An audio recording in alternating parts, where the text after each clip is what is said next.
Hi everybody, Ben here from Art Less Ordinary. Tonight I am going to do a cloud pearl pour. So I did one before where I used different colours, so I'm using less colours this time, but they should be quite complementary colours, so it should look really nice. So what I have done is I have made light purple, aqua green and cerulean blue. These are all, how much did I use? I know I should always write this down. 16 grams paint, 4 grams decoart satin enamel in pure white, and 40 grams floetrol, and then water to thin it down until it's quite a runny consistency. So it's relatively thinnish. It still leaves a little pattern when you do it, but it doesn't stay that long. So these are all made to the same level. Then I have, as the base color, is purple. So the purple is made thinner, not a lot thinner, but just a bit. So this is 45 grams paint, 90 grams floetrol, and water to thin it down until it's a little bit thinner than these three, the three original ones. So you want that to be a tiny bit thicker than the base coat. So that is what I have done. Now, what I need to do is virtually pour about, I don't know, maybe a third into the cup. It's close to a third, I think. So now, I was, instead of putting the whole lot in, I'm going to put half in. So I'm going to go half the blue and do it from a height so it sinks down. Turn the cup a little bit and then go the green,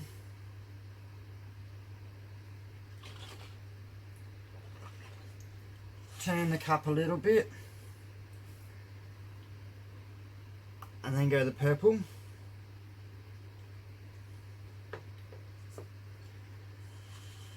and then I'm going to just redo those again. So pour the rest of the blue in. You could just pour the whole lot in straight at once, but I find if you do it all at once, you kind of get the coloured cells come up in their different corners, when at least this way here, you kind of get a little bit more of a mixture of them. Alright, so that's the blue done. Turn the cup a little bit, and then I'm going to go the aqua green.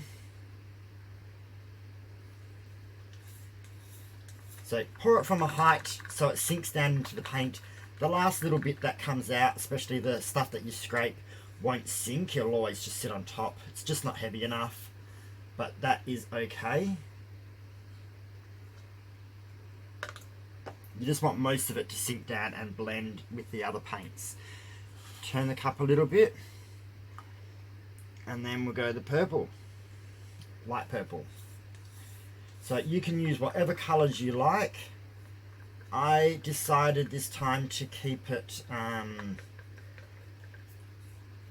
little bit more even instead of adding like lots of colours. I think last times I added like 4 or 5 colours. And then I'm just going to put a little bit more of this on top. Alright, it's sinking in, so don't need to put any more in. Now, put that cup aside. Now, sorry, a couple little flecks of dry paint made it on the canvas. I am recording, am I? Yes, I am. So now, I just want to pour this onto the canvas.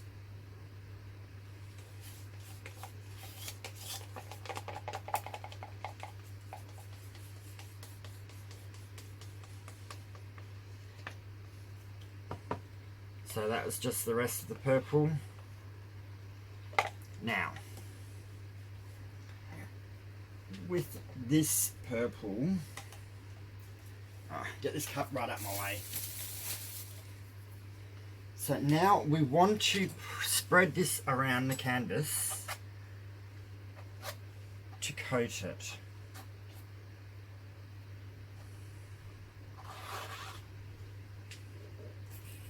And again, you can use whatever you want to spread it around. I'm so used to using my palette knife that's what I tend to do. So also we want to cover the sides.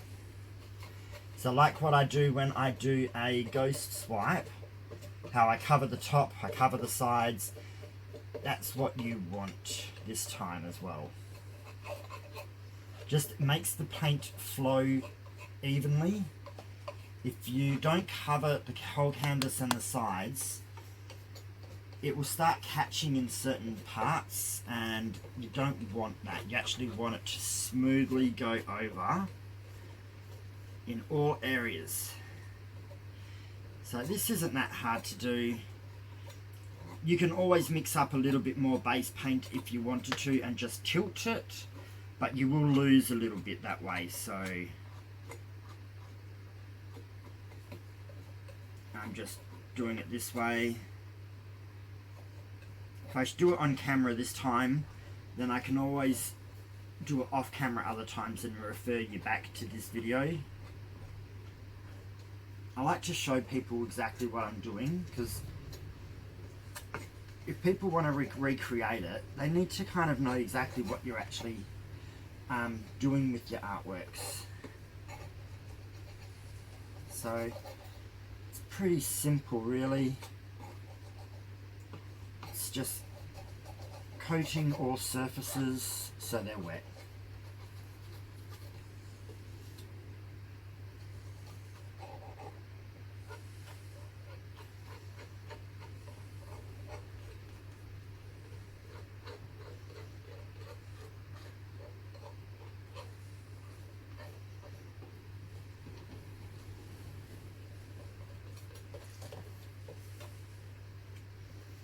Sorry if my head is in the way.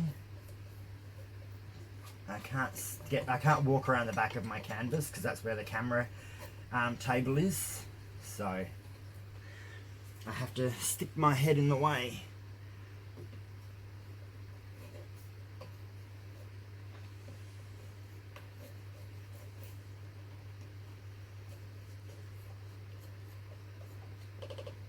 And this is also a good idea because also doing it this way, you know your whole canvas has got paint on it.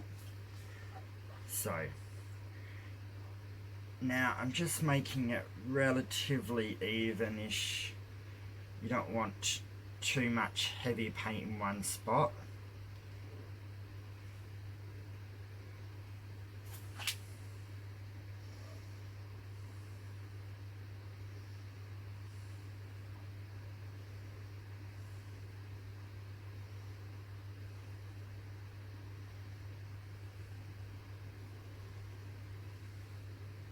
Does not have to be absolutely perfect, just evenish. Alrighty. Shake off that excess paint and like what I always do, clean off my palette knife straight away, and it's virtually perfectly clean. So much easier than waiting for it to dry and then try to peel it off and everything. So from here, what we need to do, I've got some gloves ready. Actually, I might as well just put them on.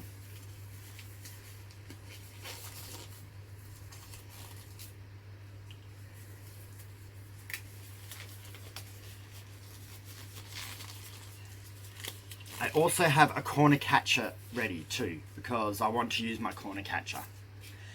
So with this cup, as you can see, most of it is actually the satin enamel colours with a little bit of purple.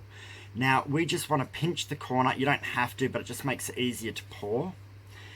Now, I want to pour from a bit of a height so it hits the canvas and sinks down a bit. I don't want it to just float on the top, I want it to sink down. So not up in the sky, but from a reasonable height.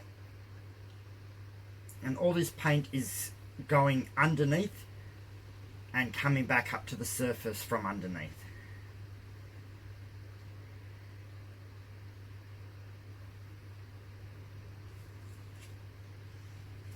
Okay, I try and catch it before it starts. See that little bit on top? That's what didn't sink down. I try to catch it before that happens. Now, this cup had beautiful little cells and pearls happening in there. That is the fun part about this. You get so many different effects, and it's just really good to see. Made a little bit of a... I'm just going to move a couple of my paint cups out of the way. You don't want to have stuff in your way too much. Oh, and my paint's going over the edge. We don't want that yet. Try and bring the weight of it up. It's alright, I better get my blowtorch then. We don't want air bubbles. So, use your heat gun or your blowtorch and pop all those air bubbles.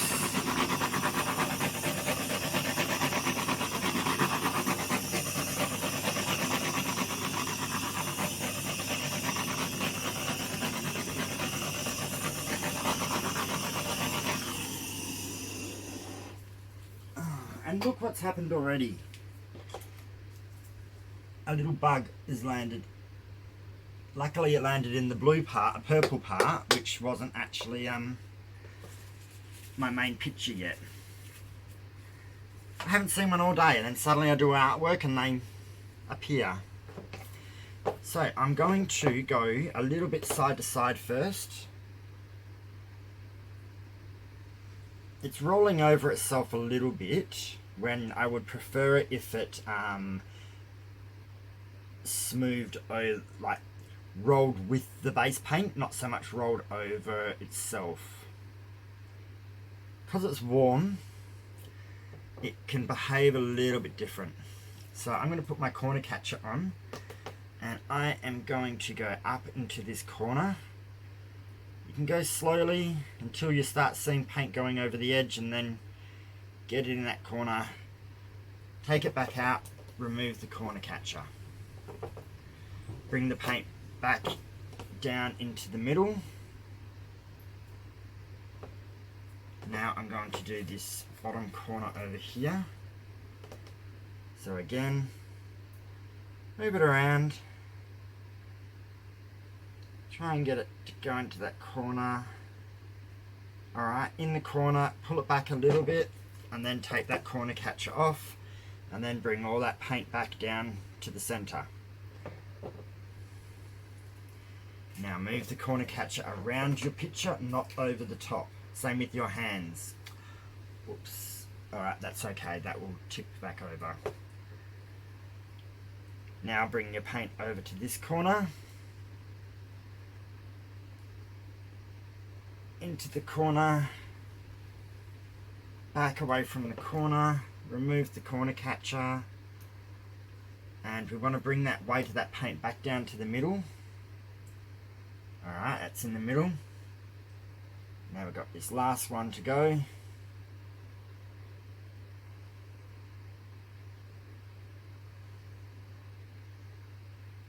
In the corner. Back out. Remove that corner catcher. And bring the weight of the paint towards the middle. Now, we've got lots of pearls or cells popped up already. They will develop more as time goes. Now, if there's any part of this picture you don't actually want, you have to tip it off now. I'm actually quite pleased with it. I'm just going to move the paint around a little bit, back and forth, while watching that it's not changing or altering the picture that I want too much. So by moving it around, you're forcing the paint to rub over itself, which causes more cells to appear. Always try and bring the paint back down into the center before you go off to another angle.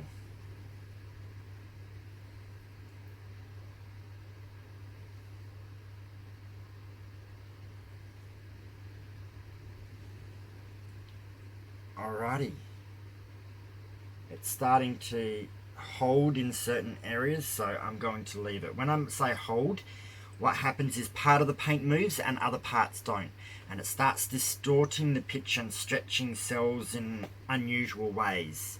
So you don't, when it starts doing that, just usually stop. Now, this has still got time to develop. I'm taking my gloves off, and am I still in camera angle? Yep, I'm still in focus. So I'm going to torch it again because I can see more air bubbles. It is not 100% necessary that you do torch it again, but I will. And I've dropped a hair. Be careful with removing hair now. It will change your shape of your pattern. That wasn't too bad because I don't have long hair, but just keep that in mind. It can. I also blow my blowtorch, like blow on it, to make sure there's no dust that's settled on there over the last day or two. Which, believe me or not, a day or two you do get dust settling on them. Okay. I'm just popping the last of these bubbles. You probably can't see them popping, but they are.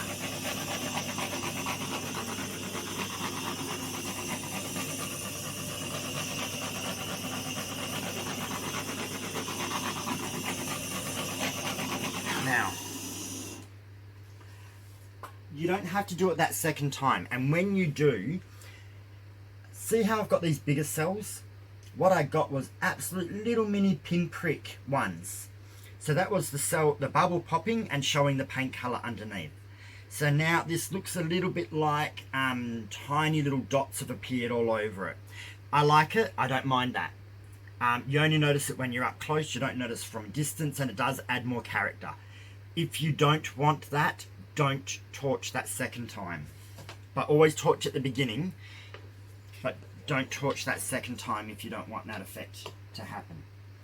So now I am scraping the bottom of my canvas around the four corners to remove that dripping paint, because it will change the shape of your artwork.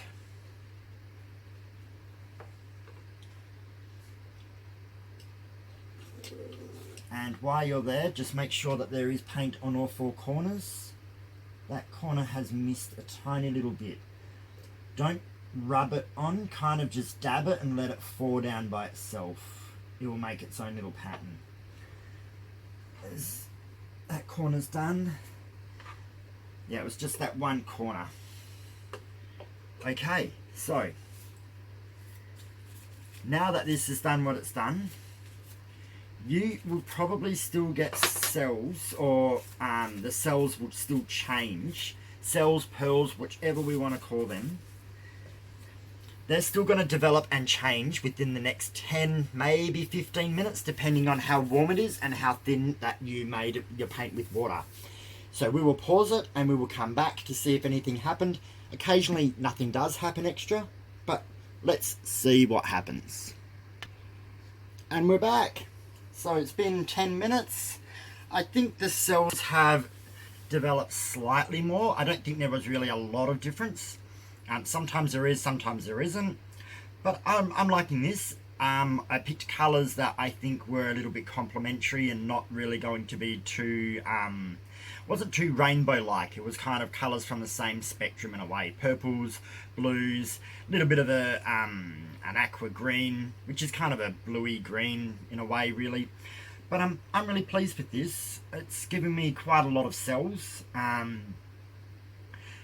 Clouds, cells, same thing really. Just different formulas bring them up. So this has got no silicone whatsoever in it, and it has lots of nice cells coming through. Nice purple, so you can see it, the darker purple running through in veins around the place, over here, a bit more in the middle.